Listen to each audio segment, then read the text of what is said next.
అందుకో ఆరాధనా లందుకో సికుంటిని నా యేసు నిన్ను సర్వశక్తి గల ప్రభువానియు తెలిసి కొంటిని నా యేసు నిన్ను సర్వశక్తి గల ప్రభువానియు రానున్నావు మరలా నాకై రానున్నావు మరలా నాకై ఆనంద దేశములో నన్ను చుటకై ఆనంద దేశములో నన్ను చుటకై ఘనత మహిమా నీకేయని హల్లెలూయా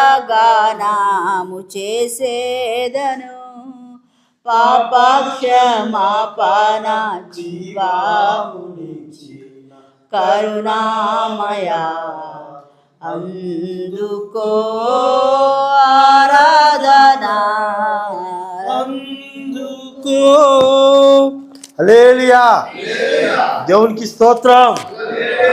చాలా సంతోషం. ఈ మధ్యాహ్న వేళ సమయంలో ఈ పరిశుద్ధ దినములో ప్రభు యొక్క సన్నిధిలో మీరందరూ కూడా మాకంటే ముందుగా వచ్చి దేవుణ్ణి ఎంతగానో స్తుతిస్తూ ఉంటున్నారు. దాదాపు అరగంట పైన దేవుని పాటలతో దేవుని మహిమపరుస్తున్నారు. అందును బట్టి దేవాది దేవునికి మొదటిగా నేను కృతజ్ఞతలు తెలియజేస్తుంటున్నాను. ఈ యొక్క దేవుని మాటలు వినుట కొరకై దేవుని సన్నిధిలో గడుపుట కొరకై ఎంతో ఆసక్తితో సన్నిధిలో కూడి వచ్చిన మీకందరికీ ప్రత్యేకంగా ఈ దినం ఈ యొక్క లారెన్స్ ఆశ్రమాన్ని ఇక్కడ ఉంటున్న వృద్ధులందరినీ కూడా ప్రేమించి మనందరి కొరకై ఇక్కడ మన కొరకై ఆహారము సిద్ధపరిచినటువంటి చిరంజీవి సౌభాగ్యవతి కుమార్తె అయినటువంటి వినిత బట్టి వందనాలు. ఆ బిడ్డ జీవితంలో దేవుడు చేసిన గొప్ప మేలు కదా, గొప్ప కార్యము. ఆ బిడ్డకు దేవుడు మంచి ఘనమైన ఉద్యోగాన్ని దేవుడు ఇచ్చినందుకై కుమార్తె ప్రేమించి మనకందరి కొరకై ఇక్కడ ఉంటున్న వారందరి కొరకై ఆహారాన్ని తన ప్రేమను కనపరుచుకు వచ్చిండగా అందును బట్టి ఆ యొక్క ప్రియ కుమార్తె వారి కుటుంబానికి కూడి వచ్చిన మీకందరికి కూడా మన ప్రభువు రక్షకుడైన యేసుక్రీస్తు నామం పేట నా యొక్క వందనాలు తెలియజేస్తుంటున్నాను. హల్లెలూయా. పరిశుద్ధ గ్రంథంలో నుంచి ఒక చిన్న మాటలు క్లుప్తమైన సందేశముతో మనం విని ధ్యానించుకుందాం. లూకా సువార్త 16వ అధ్యాయము 25వ వాక్యం. అక్కడ ఈ రీతిగా ఉంది, నీవు నీ జీవిత కాలమందు నీకు ఇష్టమైనట్టు సుఖము అనుభవించితివి.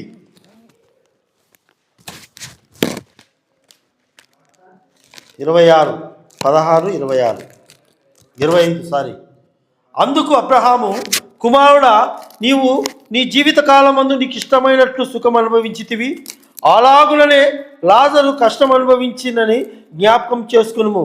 ఇప్పుడైతే వాడు ఇక్కడ నెమ్మది పొందుతున్నాడు, నీవు యాతన పడుచున్నావు. ప్రియమైనటువంటి దేవుని బిడ్డలారా, అబ్రహాము విశ్వాసులకు తండ్రి, ఆయన గొప్పవాడు. ఆయన ఈ రీతిగా తెలియజేస్తూ ఉంటున్నాడు, కుమారుడా, ఈ లోకంలో జీవించినంత కాలము నీకు ఇష్టం వచ్చినట్లు నువ్వు జీవించావు. అంటే అర్థం ఏమిటంటే, ఈ లోకంలో మనుషులు అనుకుంటారండి, ఈ లోకంలో జీవించినంత కాలం సుఖంగా హాయిగా సంతోషంగా జీవించాలి, కోరుకున్నది తినాలి, కోరుకున్నది ధరించాలి, కోరుకున్నట్లు అనుభవించాలి, కోరుకున్నది మనసు ఏది కోరుకుంటుందో, ఈ శరీరం ఏది ఆశిస్తుందో వాటన్నిటితోనూ సుఖం పొందుకోవాలని కోరుకుంటూ ఉంటారు. అయితే వాక్యం సెలవిస్తూ ఉంది, ఈ లోకంలో నువ్వు జీవించినంత కాలము నీకు ఇష్టం వచ్చినట్లు నువ్వు జీవిస్తూ ఉంటున్నావు, నువ్వు ఆశించినది కోరికలు తీర్చుకుంటున్నావు, నీ కంటికి, నీ శరీరానికి, నీ యొక్క బుద్ధికి ఏది కలుగుతుందో అవన్నీ సమస్తము నువ్వు అనుభవిస్తూ ఉంటున్నావు అనే విధముగా ఆ యొక్క ఉదాహరణను ఒక ధనవంతుని మాదిరికరంగా తీసుకొని యొక్క మాటను అబ్రహాం తెలియజేస్తుంటున్నాడండి. అబ్రహాం అనేటువంటి ఒక ధనవంతుడి లోకంలో ఉండేవాడు. అతని దగ్గర విస్తారమైన ధనం అనేది ఉండేదండి.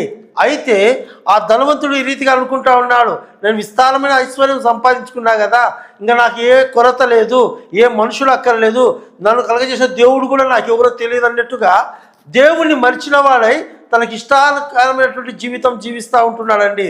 అలా అక్కడే అదే రీతిగా ఆ యొక్క ఇంటి సమీపాన ఒక దరిద్రుడు, అంటే ఆహారము కూడా ఒక పూట కడుపు నిండా తినుటకు, సరిగా పలుకుటకు సరైనటువంటి వసతి లేనటువంటి, కట్టుకొనుటకు సరైన వస్త్రము లేనటువంటి ఒక వ్యక్తి, ఒక దరిద్రుడు అక్కడే ఉంటున్నాడు.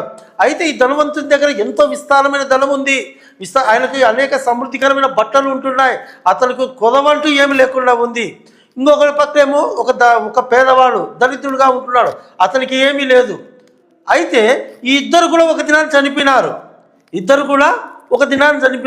ఈ ధనవంతుడేమో నరకానికి వెళ్ళిపోయాడు, ఈ యొక్క దరిద్రుడేమో పరలోకానికి వెళ్ళిపోయాడు.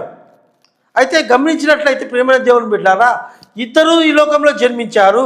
ఒకతనేమో ఐశ్వర్యం కలిగి, సంపద కలిగి, తన ఇష్టానుసారంగా తనే తినుకుంటూ, తన బంధువులకు పెట్టుకుంటూ, తనకు స్నేహితులకు పెట్టుకుంటూ, తనకు మనసుకు నచ్చిన వాళ్ళకు పెట్టుకుంటూ జీవించాడండి.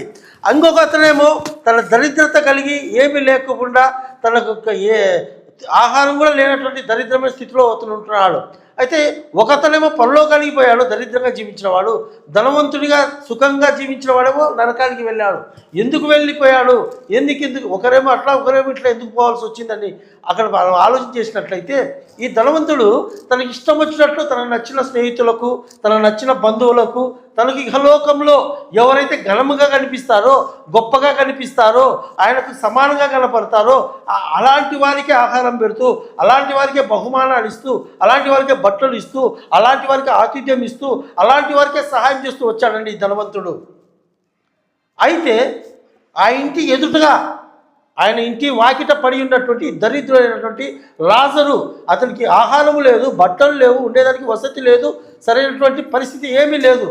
అయితే అలాంటి వాడికి పెట్టకుండా కలిగిన వాడికే పెడతా వచ్చాడు కానీ, ఉండేవాడికే పెడతా వచ్చాడు కానీ, లేని వాడికి పెట్టకుండా వచ్చాడండి. అందును బట్టే అతను దగ్గర ఉన్నటువంటి తన పొరుగు వాడికి ప్రేమ చూపించలేకపోయాడు కానీ, ఆపదలో ఇబ్బందులు ఉండేవాడికి సహాయం చేయలేకపోయాడు కానీ, సమృద్ధి కలిగిన వారికి అన్నీ చేస్తూ వచ్చాడు కనుక అతను నరకానికి పోయాడు. ఉదాహరణకు చెప్తాను. ఈరోజు మధ్యాహ్నం ఇక్కడ భోజనాలు పెడుతుంటున్నారు. ఎవరు పెట్టేది భోజనము చెప్పండి? వినితకు బంధువులు ఉంటారు, స్నేహితులు ఉంటారు, సొంత ఊరు వాళ్ళు ఎంతోమంది, ఆ బిడ్డ తెలిసినటువంటి వాళ్ళు ఎంతోమంది ఉంటారు, లేదా ఆ బిడ్డ చదివినప్పుడు ఆ బిడ్డతో పాటు సమంగా స్నేహితులు ఎంతోమంది ఉంటారు, ఎంతోమంది పరిచయస్తులు ఉంటారు. అయితే ఆ బిడ్డ తనకు కలిగినటువంటి స్నేహితులతో గాను, బంధువులతో గాను, తనకు పొందుకున్న మేలు, తనకు కలిగినటువంటి ఆ స్థితిని సంతోషం వాళ్ళతో కలపాలని కోరుకోలే. దాదాపు బీచ్ వారి పల్లెకు మన యొక్క ఈ ఆశ్రమానికి దాదాపు ఒక 15 కిలోమీటర్ల పైన మనకు ఉంటుంది కదా. అంటే ఈ చుట్టుపక్కల, ఇది ఊరు కాదు, చుట్టుపక్కల ఇల్లు లేవు, జనసంచారమే లేనటువంటి ప్రాంతంలో ఒక ఆశ్రమం ఉంటే ఆ బిడ్డకు, తన బంధువులకు, తనతో పాటు చదువుకున్నటువంటి స్నేహితులకు, తనకు తెలిసిన వాళ్ళకు ఎవరికి కూడా తనకు కలిగినటువంటి స్థితిలో వాళ్ళతో కలిసి సంతోషించాలని కోరుకోలేదండి ఆ బిడ్డ. ఎక్కడికి వచ్చిందంటే, ఏం తెలుసుకునిందంటే, ఎక్కడైతే అవసరతలలో ఉంటారో, ఎక్కడైతే ఆపదల్లో ఇబ్బందులలో ఉంటారో, ఎవరైతే జీవితంలో కొరతతో ఉంటారో అలాంటి వారికి చూపించడమే నిజమైన ప్రేమ అంటే. అదే ప్రేమ అంటే వాక్యం సెలవిస్తూ ఉంది, నిన్ను వలె నీ పొరుగువాడిని ప్రేమించమన్నారు. నిన్ను వలె నీ పొరుగువాడంటే, నీ పొరుగువాడిని బంధువు కాదు, నీ పొరుగువాడిని నీ స్నేహితుడు కాదు, నీ పొరుగువాడిని నీ పక్కింటి వాడు కాదు. నీ పొరుగువాడు ఎవరంటే, ఆపదల్లో ఉండేవాడు నీ పొరుగువాడు, కష్టాల్లో ఉండేవాడు నీ పొరుగువాడు, ఇబ్బందుల్లో ఉండేవాడు నీ పొరుగువాడు. అలాంటి వారికి మనం సహాయం చేయాలి, అలాంటి వారికి ఆదుకోవాలి, అలాంటి వారికి మనం ప్రేమ చూపించాలి. అదే నిజమైన జీవితానికి ఇష్టమైన జీవితం అంటే. ఆ జీవితానికి పరమార్థం అనేది అప్పుడే జరుగుతుంది. ఆ ధనవంతుడు ఈ లోకంలో జీవించాడు, అతనికి అన్నీ ఉన్నా కానీ లేని వాళ్ళకు పెట్టలా, ఉన్న వాళ్ళకే పెట్టాడు. అందుకే ఆయన నరకానికి పోయాడు. ఈయన లేనివాడు తనకు లేకపోయినా కానీ ఏ రోజు కూడా బాధపడకుండా తను కలిగిన దాంతో సంతృప్తి కలిగి జీవించాడు కనుక ఆయన పరలోకానికి వెళ్ళాడు. అర్థమైంది కదా. మన జీవితాల్లో కూడా ఈ లోకంలో నువ్వు జీవిస్తున్నటువంటి ఈ జీవితము నీకు ఇష్టం వచ్చినటువంటి సొంతానికి మనం జీవించకూడదండి. ఇతరులకు సహాయపడే విధంగా, ఇతరులకు ఉపయోగకరంగా, ఇతరులకు మేలు చేసే విధంగా ఈ జీవితం ఉండాలా. అప్పుడే ఈ జీవితము దేవునికి అంగీకారంగా ఉంటుంది. ఈ జీవితంలో చేసినటువంటి క్రియలు ఆ జీవితంలో మనకు, ఆ లోకంలో మనకు ఆశీర్వాదకరంగా ఉంటుంది. కనుక నిజంగా ఈరోజు ప్రభువు మనతో ఈ యొక్క సమయంలో మనతో మాట్లాడుతూ ఉంటున్నాడు. ఆ బిడ్డ యొక్క జీవితంలో దేవుడు చేసిన మేలు, దేవుడు చేసిన సహాయానికి కృతజ్ఞురాలై తన బంధువులతో కలిగిన వారితో తన సంతోషాన్ని పంచుకోకుండా ఈ రీతిగా ఇక్కడ ఉంటున్నటువంటి ఆయా ప్రాంతాల వారికి, ఆయా కుటుంబంలో ఆయా మనోభావాలు కలిగినటువంటి వివిధ మతాలు, వివిధ కులాలు, వివిధ జాతులు సంబంధించినటువంటి వాళ్ళు ఇక్కడ ఉంటున్నారు. ఇలాంటి వారి మధ్య, తన వారు కానటువంటి వారి మధ్య తన ప్రేమను పంచుకుంటా ఉంది. ఇదే నిజమైన నిన్ను వలె నీ పొరుగువారిని ప్రేమించడం అంటే. అదే ఆ బిడ్డ తనకి జీవితానికి ఇష్టం వచ్చినట్లు జీవించకుండా అందరికీ ఇష్టమైనట్టుగా జీవిస్తూ దేవునికి ఏంటండి ఇష్టురాలిగా మారింది. కనుక మన జీవితాలు కూడా ఈ లోకంలో జీవించినంత కాలము నేను బాగుంటే చాలులే, ఎవరు ఎట్లా పోతారులే అని ఇతరుల గురించి అనుకోకుండా మనం బాగుండాలా, అందరూ బాగుండాలా, వాళ్ళలో నేను బాగుండాలా అనే ఆలోచన మనసుతో మనం జీవిద్దాం. అట్టి కృప దేవుడు మనకందరికీ దయచేయునుగాక. ఆమేన్. ప్రార్థన చేసుకుందాం. కళ్ళు మూసుకోండి.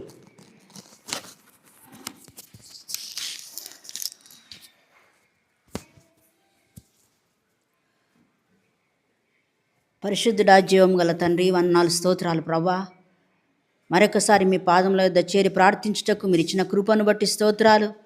ఉదయకాలన ప్రభా శివాజీనగర్లో మందిరంలో మీ సన్నిధానంలో గడిపి కృపనిచ్చినారు. తిరిగి ఈ సమయంలో ప్రభా మీరు ప్రేమించిన తండ్రి లారెన్స్ హోంలో ప్రభా తిరిగి ప్రార్థించుటకు మీ మాటలు వింటకు మీరు కృప చూపినారు ప్రభా. ఈ సమయంలో ముఖ్యంగా మీ ప్రియ కుమార్తె అయిన వినీతాన్ని జ్ఞాపకం చేస్తున్నాను తండ్రి.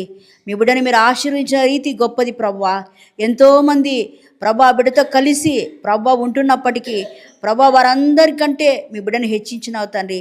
మీ బిడ్డకి ఇచ్చిన ఉన్నత స్థితికై స్తోత్రాలు యేసయ్యా తండ్రి. అందరూ ఉండి కూడా ఇక్కడ ఒంటరిగా ఉంటున్న ఈ వృద్ధులకు ప్రభా ఆమె ప్రేమించి ప్రభా ఇక్కడికి వచ్చి వారితో కలిసి ప్రభా తండ్రి ప్రభా భుజించుటకు ప్రభా వీరికి ఆతిథ్యం ఇచ్చుటకు వచ్చి ఉండగా మీ బిడ్డకు రావలసిన దీవెనలు మెండుగా దయచేయండి. ఆమెకి ఇంకా రావాల్సిన దీవెనలు ప్రభా ముందున్న కాలంలో ఒకటొకటిగా మీరు దయచేయమని ప్రార్థిస్తున్నాను. ఆమె కుటుంబాన్ని దీవించండి, ఆమె తల్లిదండ్రులను, ఆమె బంధుమిత్రులను, కుటుంబీకులను మీరు దీవించండి. మీరే రాబోయే కాలంలో ఇంకా ఆ బిడ్డను ఆశీర్వదించి మీ మహిమార్థమై నిలబెట్టుమని యేసయ్య పేరుతో ప్రార్థించి వేడుకొనుచున్నాను తండ్రి. ఆమేన్.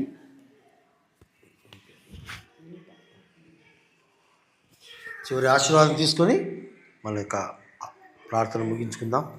ఇప్పుడు మన తండ్రి అయిన దేవుని యొక్క ప్రేమయు, కుమారుని యేసుక్రీస్తు యొక్క కృపయు, పరిశుద్ధాత్మ యొక్క అన్యోన్య సహవాసం కూడొచ్చిన మనందరితో ప్రత్యేకంగా ఈ దినం ఈ ఆశ్రమాన్ని ప్రేమించి ఈ ఆశ్రమంలో ఉంటున్న వారందరి కొరకై ఆతిథ్యం ఇస్తున్నటువంటి ప్రియకుమార్తె వినీతతోనూ, అదే రీతిగా ఎందరైతే ఆశ్రమం కొరకై ప్రత్యక్షంగా పరోక్షంగా సహాయం చేస్తున్నారో వారితోనూ, వారి కుటుంబాలతోనూ, వారి సంస్థలతోనూ ఈ ఆశ్రమాన్ని నడిపిస్తున్నటువంటి ప్రియ కుటుంబం మైకరన్న గారి కుటుంబంతోనూ, ఫాదర్ గారితోనూ, సకల లోక పరిశుద్ధులందరితోనూ ఇప్పుడును ఎల్లప్పుడూ సదాకాలం తోడ ఇన్నులుగాక. ఆమేన్. హల్లెలూయా, హల్లెలూయా, హల్లెలూయా. దేవునికి స్తోత్రం. అందరికీ వందనాలు.